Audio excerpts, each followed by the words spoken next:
Welcome to the Carl Latting Show. My name is Carl. I am the lifestyle architect. My mission is to equip, inform, and inspire both you and I to live the lives that we desire to live the most. Listen, thank you for clicking in today, all my PS Nation. For those of you who are new here, PS stands for problem solvers, because that is what we are, and that's what the world needs more of. You'll find that life seems to be just a series of problems. Every day there's going to be something. Some of us, we say, hey, if it ain't one thing, it's another. And instead of running from that, let's run to that. Because the better we get at solving the smaller problems, we graduate to larger and larger and larger problems.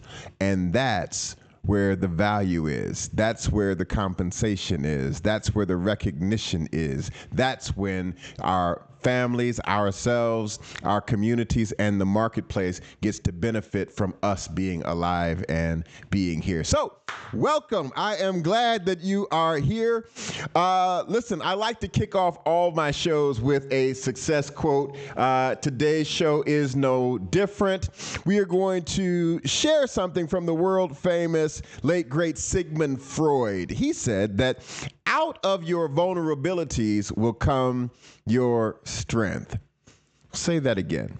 Out of your vulnerabilities will come your strength. Seems a little oxymoronic, doesn't it? Like there is a paradox here. Something is not right about this statement. Out of my vulnerabilities will come my strength. Well, we know Freud was a extremely intelligent man, so I believe he's right about it. But let's dig into this a little bit deeper. Out of your vulnerabilities will come your strength. What thoughts, what images come to mind when you hear the term or the word vulnerable? I know for me, there is a sense of weakness, a sense of helplessness.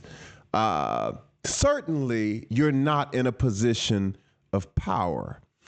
Just so that we have a shared vocabulary, let's see what dictionary.com says. Dictionary.com defines the word vulnerable as capable or susceptible to being attacked, damaged, or hurt. Let's read that again. Vulnerability is defined as capable of or susceptible to being attacked, damaged, or hurt. Now, on the surface, it just doesn't seem wise to put yourself in such a position. When we think about, especially as men, we're called to go to war. You have a sense of security and protecting those people who are in your orbit, wife, spouse, children, whoever, parents, family. And we hear day to day this call from society about men to be more vulnerable. And I think by reading the definition, if you agree with this definition, that there is an inherent problem here. Why would I ever put myself in a position to be attacked, hurt, or damaged? I think it goes without saying that we can't live a life full of vulnerability. If you go out into the world, we know that the world is full of wolves who don't hesitate to prey on the weak. And so, what does Freud mean? That out of our vulnerabilities will come our strength. Here's a theory that obviously we can't be vulnerable 24/7 in all the areas of our lives. But I think what he's saying is we know what our challenge areas are. We know where we're weak and we need to get stronger. It is in those specific places that we should choose to be vulnerable. And that vulnerability might manifest in the admission that I'm not good here, that maybe I'm hurting those around me or myself. I'm hindering myself from further success in the workplace or in my relationships because I'm not good here and I don't want to be vulnerable enough to work on it. vulnerability. See, I said a couple shows ago that success is an inside job. However you define success, that might be money, that might be family, that could be a variety of things. However you define success, it is an inside job because you are you. And we know that no one likes to be changed. However, we don't mind changing ourselves. So change is not external. It can't be foisted upon us and people make you do something by force. We inherently resist and push back against that kind of change. But when it comes from within, that's different. Which is why if you want somebody to do something, you should give them options. Why? Because at least they have the autonomy or feel like they have some ownership in the matter if they get a choice. Or even better yet, you allow them to come up with the solution to the issue that is at hand, and then they have ownership of that solution and they don't mind being held accountable for that because it was their decision. They came up with it. And so success being an inside job, we have to look at this like a robbery. And listen to me, why I mean a robbery, a heist, if you will, because it needs to happen in such a way that you almost have to trick yourself to be quiet or to catch yourself off guard when you go in to get what you really need. What do you need? We need our best selves, our creativity, our courage, our love, our strength, our energy, that gift that we have on the inside. And you know what I mean. There's something in all of us. There's a gift. There's an old tale that says that every time a child is born, that child has within their DNA the answer to one of life's problems. And so when they're born here, it's imperative that they're able to actualize themselves to the end that gift or that answer can come out and solve one of the things or problems that's ailing the world. And so it's in you and it's in me.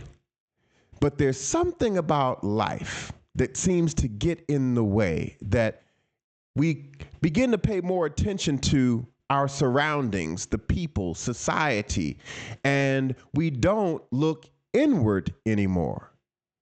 The temple at Beni Hassan in Egypt said, on top of it, know thyself.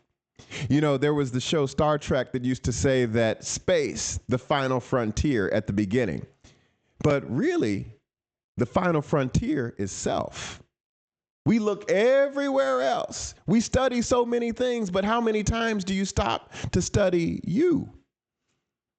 Why are you dissatisfied? Why are you not where you believe that you can be? Have you acquired the things that you admire, or do you just think those things are for other people, for the elite, the rich, or he was tall, she was good looking, they had these things that I didn't have? Those are excuses. There's never been a time like it is now for all of us to be able to share and have the tools to be able to get our gift into the marketplace, whether that is for sale, the gift, or just to be able to help people. There's an answer to life's problem that's inside of all of us. It's inside of you.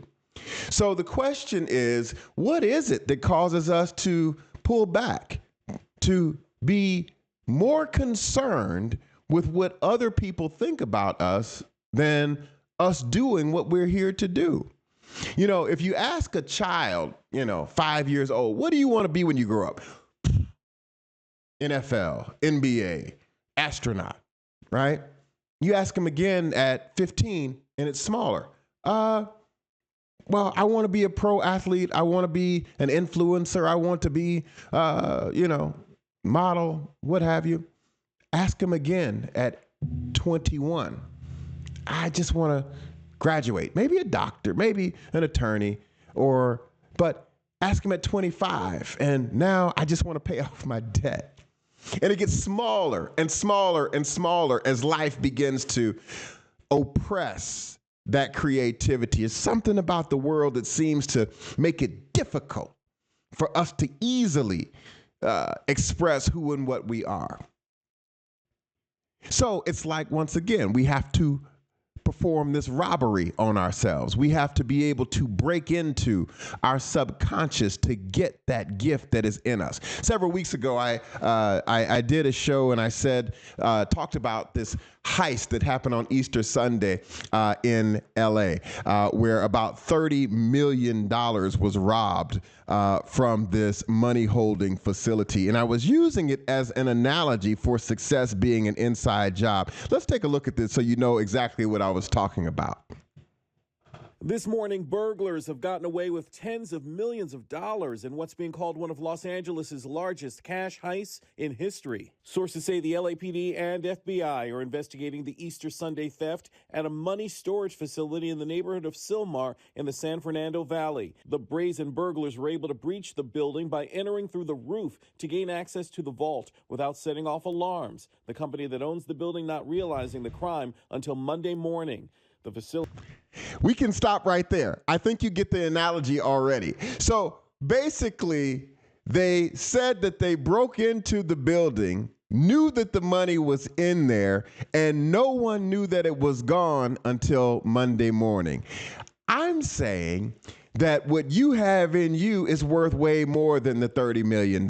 Yet, there's a vault, a facility called our brain, our minds, or just our own negative self-perception that's in the way. And we have to get in there and get it. The reason why I call it an inside job, because that's just what I believe. It had to be somebody who worked there who knew where the money was and knew the schedule and how long it would be there and how to get into the building to get to it without setting off an alarm. And what I'm saying to you is there's alarms that go off even when we have the discussion that we're having right now. Something about this discussion sets off a defense mechanism, an alarm. Something says, oh, no, don't touch that. We don't go there. That's the third rail. Maybe it's because of something that happened in your youth. You were disappointed, let down. Maybe an authority figure said or did something that has greatly disappointed you, and it's not the kind of thing that's easy to forgive or to let go. Maybe you've been through a divorce or a bad breakup, or something took place and it left a scar or a wound, and you just said, hey, everything's okay, we'll just move forward, but it's still a tender area. It contributes to the storage facility, to the vault that is holding your best self. And there has to be a heist. We got to go in there and get that and bring that out. We have one life to live. The average life expectancy of an American is 78 and a half years. There's some variation there depending on race, gender, and ethnicity. But I don't know how old you are listening, but ask yourself, how much time do you have? We don't know. But what we do know is that you don't want to get to the end and look back and say, woulda, coulda, shoulda. We got to step out now. Some of us, what's holding us back is our thoughts and beliefs about what other people will say.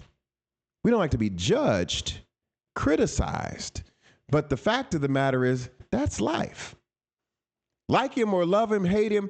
I'm looking at Donald Trump the other day on TV.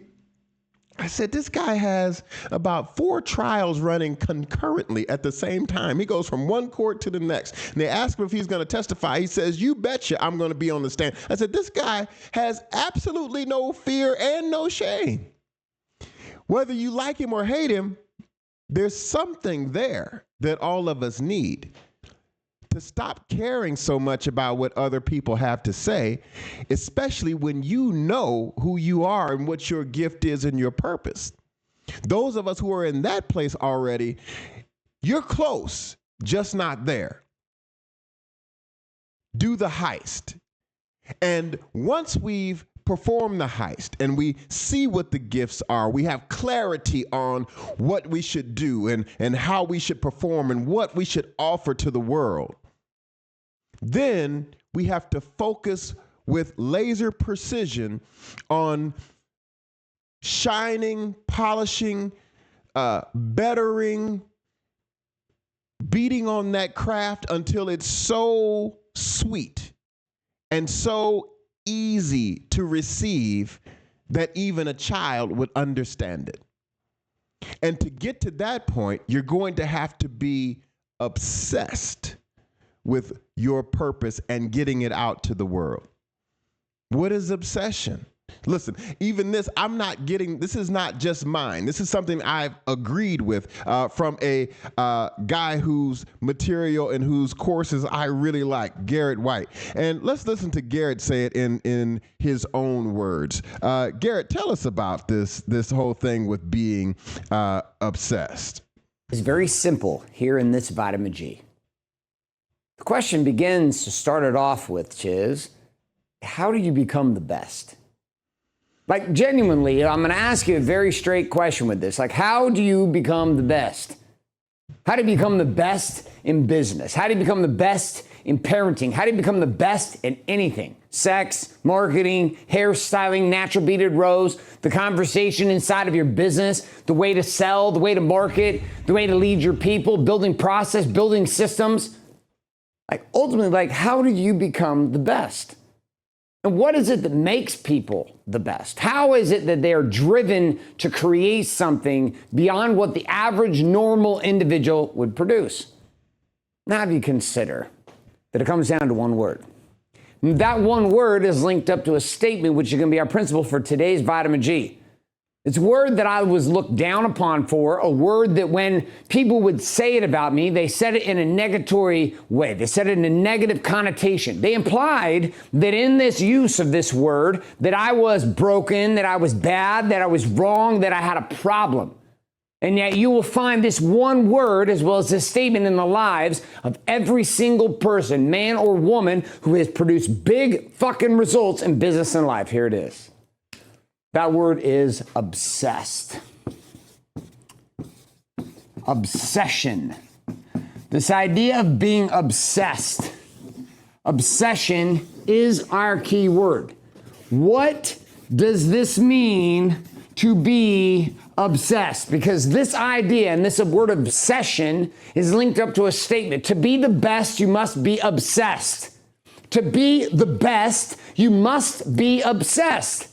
To be the best, you must be obsessed. Say it with me. To be the best, I must be obsessed. What does this mean? Right? If we say that this word obsession is a word that people look at and say, oh, you're obsessed, you need to calm down. You need to be more normal. You need to fucking be more normal. What's wrong with you with all this fucking obsession you have going on? You're obsessed with how your pictures look on Instagram. You're obsessed with how your ad accounts look. You're obsessed about your email copy. You're obsessed about the art and science of what you're delivering in your business with your product, your service, or experience. You're obsessed with the standards that you hold your teams to. And people are like, whoa, whoa, whoa. Calm the fuck down. Not everyone cares about that, and that is why they're not the best. I hear you, Garrett, and I wonder if we all do. When we think about the gift that we have, many times we're not the only one. There is a legend, myth, saying that when God gives a gift to a person, he gives it to multiple people because he knows that only one of them will actually do it, even though he gave it to several. Will you be the one? Will you get to the point that you perform the heist, go in and snatch out what the gift is, the purpose, your calling, that is, your mission, and then be obsessed with it to the point that, like Freud said in the beginning, that your vulnerability comes or ends up becoming your strength. I'm down. How about you? Listen, thank you for tuning in today or clicking in. We're going to be here for a long time to come. As I said, my mission is to equip, inform, and inspire both you and I to build the lives that we want to live most. And that's an inside job. It starts from within. For us to not think about how to get it done, but think about who we have to be to get it done. Listen, you guys are awesome, PS Nation, problem solvers. For the rest of this week, don't run from the problem, run to it. Once again, it only makes us better. And our vulnerabilities are the place that'll become our strength. Have a great day. I'll see you next time. I'm Carl, your lifestyle architect. Till next time, be blessed.